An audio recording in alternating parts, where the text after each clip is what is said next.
Bom dia, amigos da Sala 57. Que alegria poder estar conversando com você nesta manhã de sexta-feira. Sexta com cara de segunda, né? Como diz o pessoal, devido ao feriado de ontem.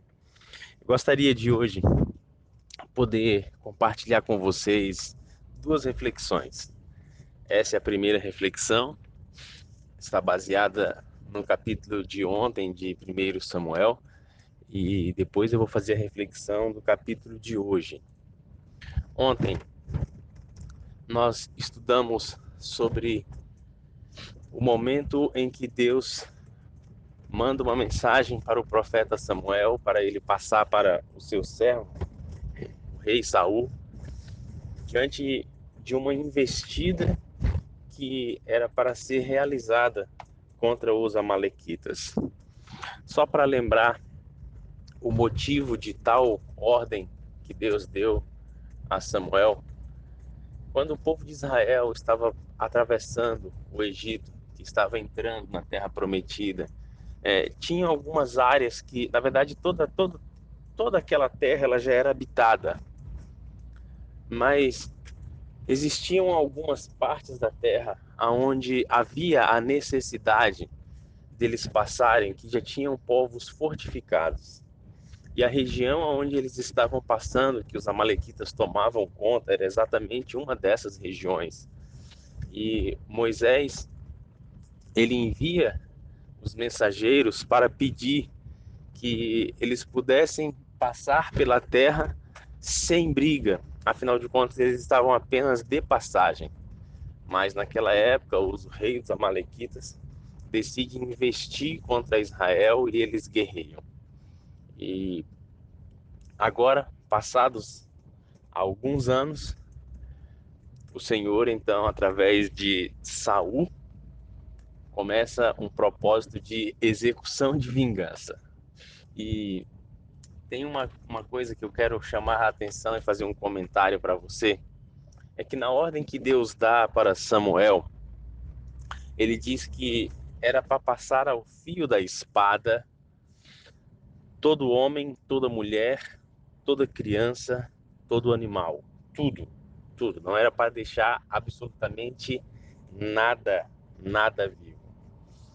Olhando esse texto, é realmente muito desafiador você enxergar um Deus de amor mandando fazer tal coisa. Por que Deus ordenaria que isso fosse feito? Para que você e eu tenhamos a compreensão correta, nós precisamos recorrer a um atributo de Deus, que é exatamente a presciência, né? Deus, ele está e sabe todas as coisas. A onisciência dele, perdão, a onisciência. Deus, ele sabe todas as coisas, desde o princípio ao fim.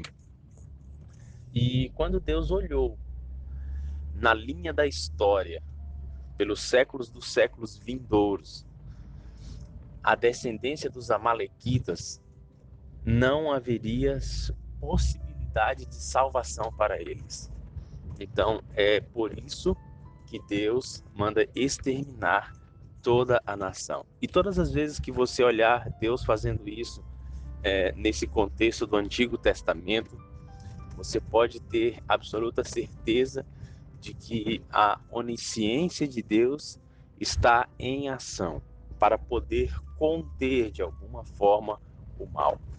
Assim como foi no dilúvio, assim como foi com Sodoma e Gomorra. E Saul então vai para executar essa ordem de Deus e ele de fato chega lá com 210 mil homens, vence a batalha, deixa o rei Agag como refém, né? E acontece que o melhor dos animais, Saul não mata, ele deixa vivo ovelhas e bois. Quando Samuel chega, aliás, me chama a atenção, não é nem quando Samuel chega, é na noite anterior. Samuel estava dormindo, gente. Deus acorda Samuel e fala assim: Samuel, vai lá em Saul porque ele me desobedeceu. O texto é tão impressionante que diz que Samuel passou a noite clamando.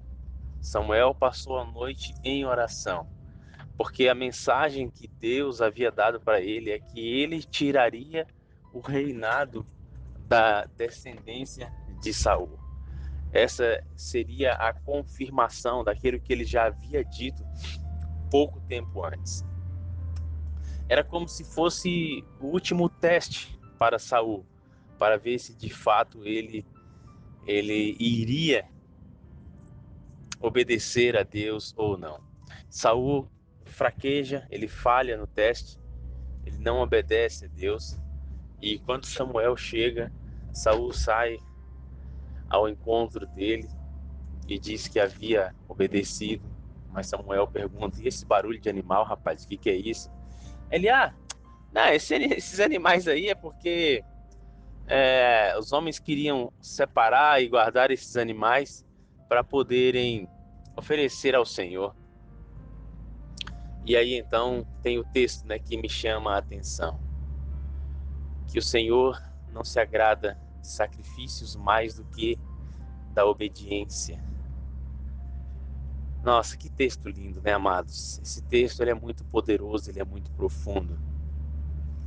Eu quero chamar a atenção de você, antes disso, para a justificativa de Saul.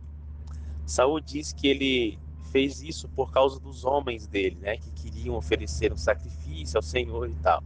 Mas se você se recorda, no capítulo anterior, no momento anterior da história, Saul, quando eles estão perseguindo um exército, ele fala para todos os homens, né, de forma irada: se algum de vocês se alimentar de qualquer coisa antes da gente exterminar todo esse povo, eu vou passar o fio da espada. Se recordam que Saul disse isso?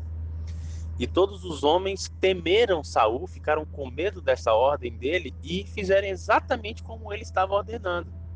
Agora, veja só, agora Saul, ele diz para Samuel que não tem toda aquela autoridade sobre o povo e que faz aquilo para agradar o povo. Percebe a contradição? Agora, nesse momento, amigos, é o momento em que Samuel reprova duramente Saul e diz que o reino será tirado dele. Saul vira as costas para Samuel, Samuel vira as costas para Saul e numa atitude de desespero, Saul pega a capa, segura, né, a capa de Samuel e puxa. Agora, não pensa que foi devagar não, viu? E não pensa que a capa de Samuel estava podre, não. Era roupa boa, era roupa boa. E Saul estava com raiva, estava irado, a ponto de rasgar a capa de Samuel nessa puxada. E Samuel vira para ele e diz: assim como você rasgou, o reino será rasgado, será tirado de ti. Que coisa, hein? Que palavra dura! Que palavra dura. Amigos, eu gostaria que você abrisse agora, ou permitisse que o Espírito abra o seu coração para essa mensagem que eu tenho para você. Que eu tenho não, que o Espírito tem para você. A obediência a Deus é mais importante do que qualquer sacrifício que você faça. Muitas vezes nós consideramos que podemos agradar a Deus de algumas formas, e na maioria das vezes são formas humanas de se enxergar. Pensamos que podemos negociar ou comprar algum tipo de favor de Deus. Ou até mesmo pensamos que aquilo que Deus pede nas Escrituras não é bem desse jeito que Deus quer. Eu acho que se eu fizer dessa forma aqui pode ser melhor. Tá certo que Deus pediu que eu matasse todos os animais, mas veja, eu quero oferecer um sacrifício, então é uma boa ação isso. Deus vai entender. Algumas vezes nós achamos que podemos colocar a perspectiva humana diante da ordem de Deus, ou que aquilo que você e eu achamos que é melhor, Deus vai se agradar e que Deus vai entender quando nós estamos transgredindo de forma aberta alguma das suas orientações. E as Escrituras Sagradas, elas estão repletas, né, das orientações de Deus, algumas muito claras, outras de forma mais incisiva ainda. E o ser humano hoje, se você for olhar a sociedade, ele tem feito de diversas formas com que aquilo que Deus demanda seja levado de uma forma tão leviana como Saul levou em consideração a ordem de Deus. O grande problema ali de Saul, amados, não é que ele perdeu o reino, é que ele perdeu a unção do Espírito Santo. Você se recorda que quando ele foi escolhido como rei, Samuel o ungiu com o óleo santo, que representava exatamente a bênção espiritual, a presença do Espírito Santo. E nesse momento Saul perde aquilo que de mais precioso você e eu podemos receber, que é exatamente essa unção sobrenatural do Espírito Santo.